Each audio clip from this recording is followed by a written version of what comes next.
So when you hear the phrase family business, what pops into your head? For a lot of us, it's this idea of, something you'll deal with eventually. A formal, maybe kind of stressful meeting that's years down the road. But what if I told you the future of your family's legacy isn't decided in some stuffy boardroom, but it's actually being built right now, in your living room? It might sound crazy, but honestly, one of the best examples of this comes from an anime film called Summer Wars. So in the movie, this massive digital crisis hits, and it threatens the entire world. And who saves the day? It's not the government. It's not some huge corporation. It's a family. A big, sprawling, kind of chaotic family. You've got math geniuses, fishermen, kids, grandparents, everyone.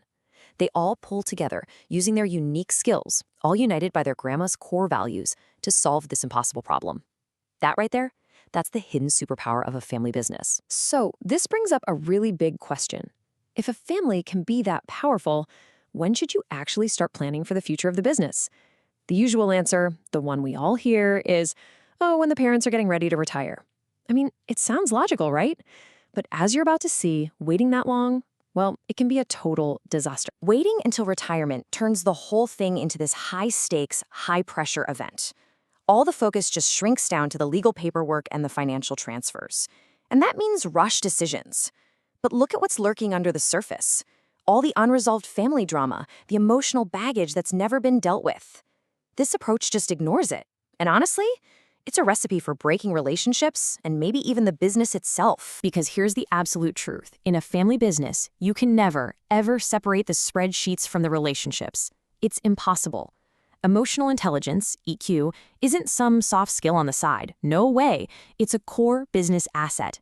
Seriously, managing the family's emotional health is every single bit as critical as managing the company's bottom line. So this really pushes us to see a family business in a new light. It's not just a company that happens to be owned by relatives.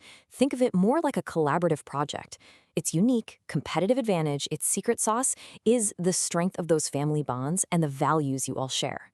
It's a living legacy, not just a bunch of numbers on a page. Okay, so if you don't wait until retirement, when do you start? The answer might actually shock you. The ideal age to just begin the conversation is 13. Yep, 13 years old. Now, to be perfectly clear, this is not about picking the next CEO from the middle school soccer team. It's about starting to build the foundation for the future, together, as a family. Starting this early isn't about pressure. It's the exact opposite. It's about inclusion.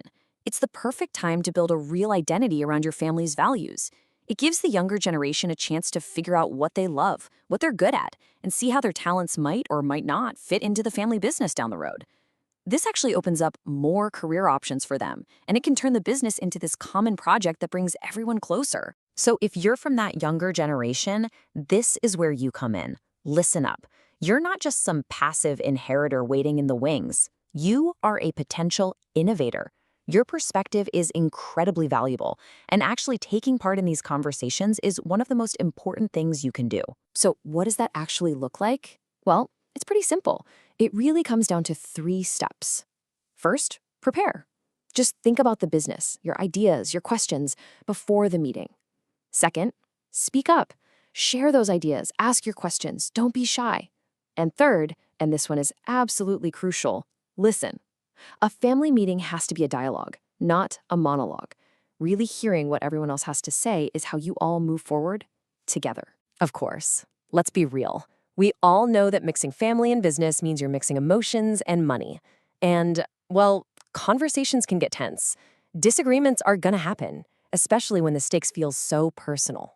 So what do you do when the communication just breaks down? And here's where a little shift in thinking can make all the difference. Sometimes, the best teammate you can have is a referee.